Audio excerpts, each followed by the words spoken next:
t'écouter, Seigneur. Gloire à ton nom, Jésus. Gloire à ton nom, Dieu puissant. Gloire à ton nom, Père céleste. Gloire à ton nom, Dieu des armées. Au nom de Jésus. Amen. Amen. Est-ce qu'on peut acclamer le Seigneur? Que Dieu soit loué, que Dieu soit béni. Voilà donc, nous sommes en train de continuer des sous-thèmes sur la base de notre premier thème intitulé « Les meilleures brebis d'Amalek ».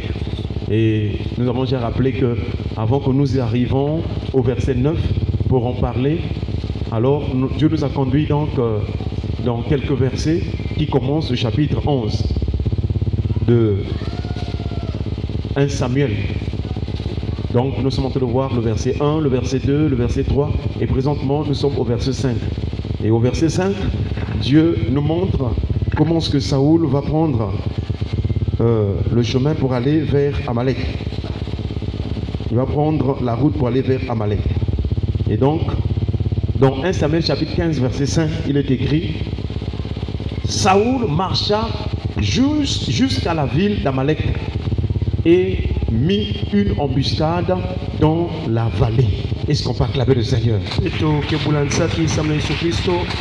Jusque-là, nous bénissons le Seigneur pour Saoul. En tout cas, pour l'instant, il est déterminé. Mais nous verrons si Saoul va continuer à vraiment faire ce que le Seigneur lui a commandé de faire. Donc le verset 5 de Samuel, 1 Samuel chapitre 15, il est écrit: Saoul marcha jusqu'à la ville d'Amalek et mit une embuscade dans la vallée. Le mot-clé que nous avons retenu dans ce texte d'abord, c'est le verbe marcher. Et le Seigneur est en train de nous conduire à comprendre qu'il y a plusieurs types de marche. Dieu est esprit, mais Dieu nous demande de marcher avec lui, de marcher devant sa face. Et il en a parlé à Abraham. Donc nous voyons le premier type de marche. C'est la marche de la personne consolée. Et nous avons vu déjà que il y a beaucoup de gens qui étaient affligés. Beaucoup d'hommes et de femmes sont dans les afflictions.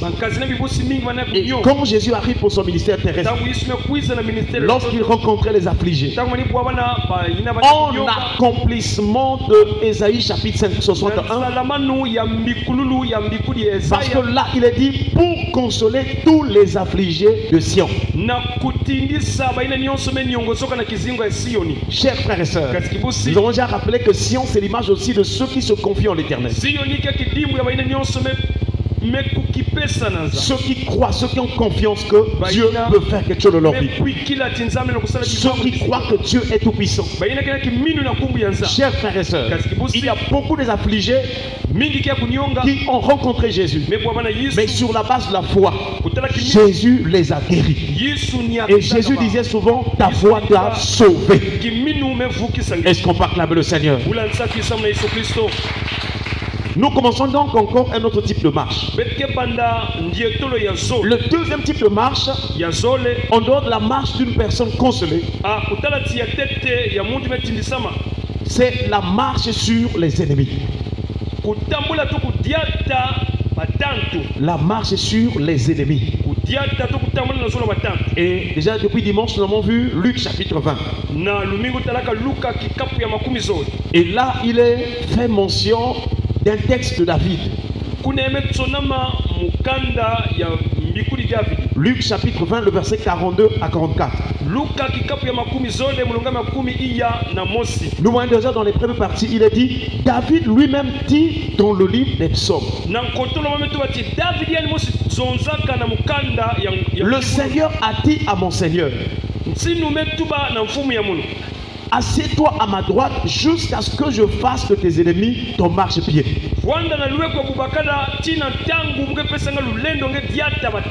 David donc l'appelle Seigneur. Comment est-il son fils? Cela voudrait dire tout simplement que ce que David était en train de déclarer, c'était vraiment une révélation, une prophétie qu'il est en train de déclarer, de dire, mais au sujet de la personne de Jésus-Christ. Et nous voyons aussi Jésus est venu accomplir sa mission. Et là où nous sommes, Jésus est assis, Jésus est à la droite de Dieu. Est-ce qu'on peut acclamer le Seigneur? Donc David voyait ces choses déjà de loin. Chers frères et sœurs, de la même manière que notre Seigneur, Jésus-Christ, est venu et il a marché sur toute la puissance des ennemis. Il a démontré sa puissance sur les œuvres du diable, sur les œuvres du malin. La Bible déclare: le Fils de Dieu apparu afin de détruire les œuvres du diable. Ce soir, dans le nom de Jésus, toute œuvre du diable contre toi soit détruite au nom de Jésus. Toute œuvre des ténèbres contre toi soit détruite au nom de Jésus. Chers frères et sœurs, il n'y a qu'un seul nom devant lequel, devant qui les démons fléchissent, les œuvres du malin fléchissent. C'est le nom de Jésus-Christ. Voilà pourquoi tu dois mettre ta confiance. Car quiconque croit en ce nom ne sera point confus. Vous allez remarquer que même les païens, quand il a un problème, s'il dit Jésus, quelque chose se fait. Est-ce qu'on peut acclamer le Seigneur? Donc c'est un nom tout puissant. Mets ta confiance, ta foi sur ce nom. Et Jésus a reçu le nom qui est au-dessus de tout nom. Et devant le nom de Jésus, tout genou fléchit dans les cieux, sur la terre et sur la terre. Et toute langue confesse qu'il est Seigneur. Même les démons disent que Jésus, Fils de Dieu, qu'y a-t-il entre nous et toi? Ils ont reconnu la puissance de ce nom-là. Chers frères et sœurs, nous voyons que Jésus marche sur les ennemis, sur les adversaires. Et nous aussi qui avons cru en lui, il y a un mystère lorsque tu crois en Jésus. Quand tu crois en Jésus, la Bible déclare à tous ceux qui l'ont reçu, à ceux qui croient en son nom. Donc la foi, ou j'allais dire la foi en Jésus-Christ, veut dire que tu as laissé Jésus venir habiter dans ton cœur. Et c'est pourquoi je crois dans Jean chapitre 14, vers le verset 23, ils disent la même chose. Si quelqu'un même mon Père l'aimera. Si quelqu'un garde ma parole, mon Père l'aimera. Et il dit que nous viendrons chez lui et nous ferons notre habitation chez lui. Alors ça veut dire que si tu crois en Jésus-Christ, si tu l'as reçu de tout ton cœur, Jésus habite en toi par la foi. Mais comme tous les ennemis fléchissent devant le nom de Jésus, toi aussi qui as reçu Jésus, lorsque tu marches, la puissance du nom de Jésus te donne. La foi et la puissance du nom de Jésus te donne de marcher sur les serpents, sur les scorpions et sur toute la puissance de l'ennemi. Et rien ne pourra te nuire. Chers frères et sœurs, voilà donc le deuxième type de marche. Dieu a tout accompli. Jésus a tout accompli pour que tu sois puissant. Et ça déjà le psalmiste nous rappelle. Je crois Psaume 68, le verset 29. Il est écrit: ton Dieu ordonne que tu sois puissant. Reçois la puissance au nom de Jésus. Reçois, sois rempli la puissance au nom de Jésus. Sois revêtu de la puissance au nom de Jésus. Quand tu marches de la tête jusqu'aux pieds, dans ton esprit, dans ton cœur, dans tout ton être entier, que la puissance de Dieu déborde en toi. Lorsque la puissance de Dieu agit dans la vie d'une personne, quand tu prieras, il y aura des effets. Voilà pourquoi les apôtres, la Bible déclare, beaucoup de miracles se faisaient par les mains des apôtres, parce qu'ils étaient remplis de la puissance du Saint-Esprit. Que le Saint-Esprit te remplisse au nom de Jésus. Que la puissance de Dieu déborde en toi au nom de Jésus. Que là où tu vas marcher, là où tu vas toucher des choses, si les démons étaient cachés, que la puissance de Dieu les chasse, que la puissance de Dieu les renvoie, que la puissance de Dieu les anéantisse, que la puissance de Dieu les réprime au nom de... Est-ce qu'on va acclamer le Seigneur? Chers frères et sœurs, nous voyons que cette situation-là, ce problème de domination sur les ennemis, parce que la marche sur l'ennemi veut dire dominer sur les ennemis. Dans ce monde, il y a un problème de dominance. Si tu ne connais pas ta position en Christ, l'ennemi voudra te dominer. Mais si tu connais ta position, tu connais les promesses. Chers frères et sœurs, tu as la foi en Dieu, tu te sanctifies, sache que tu seras sur les ennemis. Voilà pourquoi Jérémie, lui qui avait peur, lui qui avait dit que je ne suis qu'un enfant, la Bible déclare, Dieu l'avait placé sur les nations et sur les royaumes, afin qu'il arrache et qu'il abatte, afin qu'il ruine et qu'il détruise, afin qu'il bâtisse et qu'il plante, et que ces paroles s'accomplissent dans ta vie au nom de Jésus. Là où on avait semé de mauvaises choses contre ta vie, tu dois arracher. Je ne sais pas si c'est dans ta maison, je ne sais pas si c'est dans ton corps, je ne sais pas si c'est là où tu exerces. Où est-ce qu'on a planté des choses? Il est écrit que toute plante que mon père n'a pas plantée sera comment? Déracinée. Que tout faux enseignement qui était rentré en toi sorte au nom de Jésus. Que tout mensonge du diable qui était entre toi sorte au nom de Jésus. Nous déracinons toute mauvaise sémence au nom de... Que toutes les sémences de mari de nuit sortent de ta vie au nom de Jésus. Que les biomes te quittent. Que les biomes, les kystes, les boules, les choses qui marchent quittent ta vie au nom de Jésus. Que tout ce que l'ennemi a sémé contre toi sorte au nom de Jésus. Sois libéré, sois délivré au nom de Jésus. Chers frères et sœurs, nous voyons dans Genèse chapitre 22 dans la vie d'Abraham. Abraham a été mis à l'épreuve. Et Dieu dit à Abraham d'aller offrir son fils Isaac sur une montagne qui le dirait. Et Abraham obéit. Il est parti. Et au moment où il voulait sacrifier le fils, l'ange éternel, qui est l'image de Jésus-Christ, il dit arrête. Je sais maintenant que tu aimes Dieu. Les épreuves arrivent pour voir si tu aimes Dieu.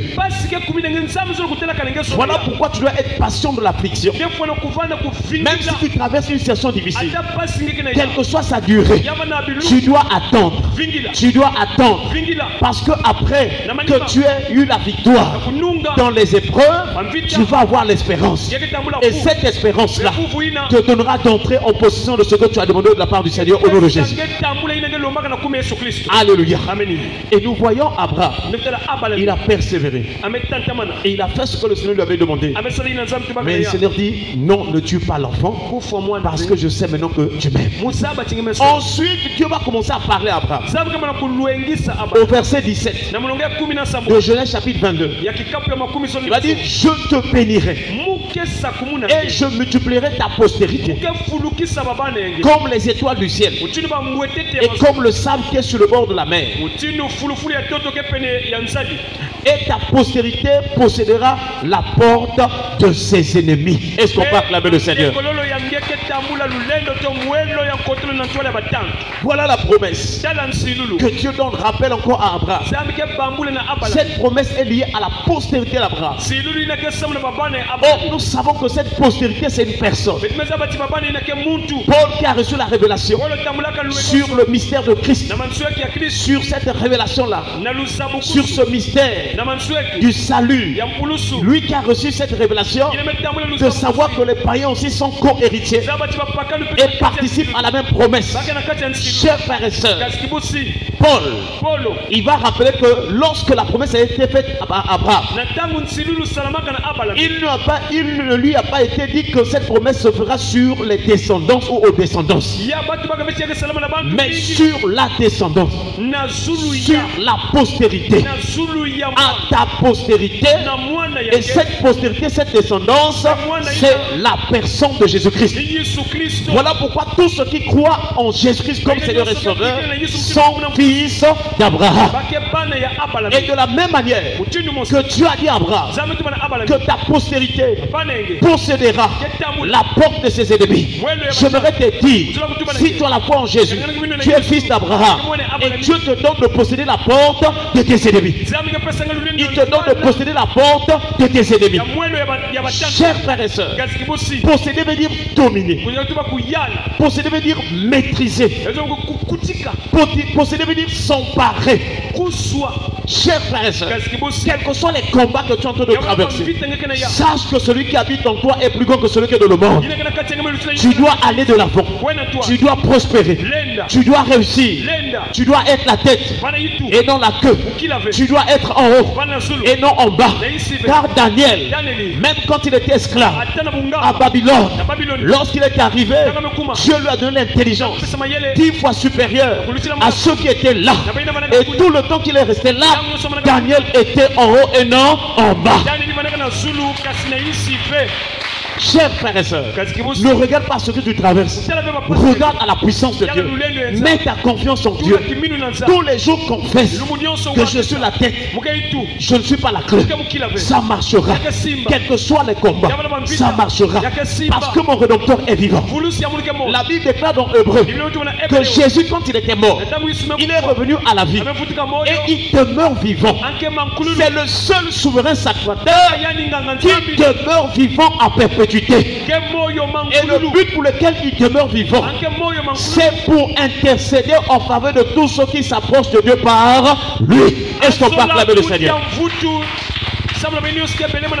Donc chaque fois que tu rentres dans la prière, Jésus s'élève là au ciel. Il intercède pour ta faveur. Il intercède pour ton problème. Il te présente devant Dieu. Il te présente devant le Père. Et le Père envoyant son Fils. Et Dieu te regarde au travers de son Fils. Or le Père ne refuse rien au Fils. Alléluia. Voilà pourquoi quand Jésus priait, il suffisait qu'il rende seulement grâce. Parce qu'il sait qu'il dit, Père, je sais que tu m'exauces toujours. Toute prière que tu feras au nom de Jésus sera exaucée. Parce qu'il y a cette relation du Père et du Fils. Cette relation est un mystère. Car Jésus a dit, personne ne connaît le Père si ce n'est le Fils. Personne non plus ne connaît le Fils si ce n'est le Père. Et celui à qui le Fils peut le révéler. Ce mystère, c'est que le Père est dans le Fils et le Fils est dans le Père. Lorsque tu pries Jésus, tu es en train de prier le Père. Lorsque tu pries le Père, tu es en train de prier la même personne. Alléluia. Chers frères et sœurs, Dieu te dit ce soir, comme tu es la postérité d'Abraham, puisque tu es chrétien, tu es enfant de Dieu, parce que tu as reçu Jésus-Christ comme Seigneur et Sauveur, et tu crois en lui, tu posséderas la porte de tes ennemis. La porte veut dire aussi la demeure. La porte veut dire aussi une habitation. La porte veut dire aussi une maison. La porte, nous savons que dans la maison il y a le trésor. Donc par extension nous pouvons aller au trésor, aux richesses. Il y a des méchants qui sèment. Lorsqu'ils vont amasser, ça sera pour toi au nom de Jésus. Chers frères et sœurs, il y a des gens qui sont en train d'amasser des richesses pour que Dieu te les confie. Alléluia. Amen. Dans le psaume 87 verset 2,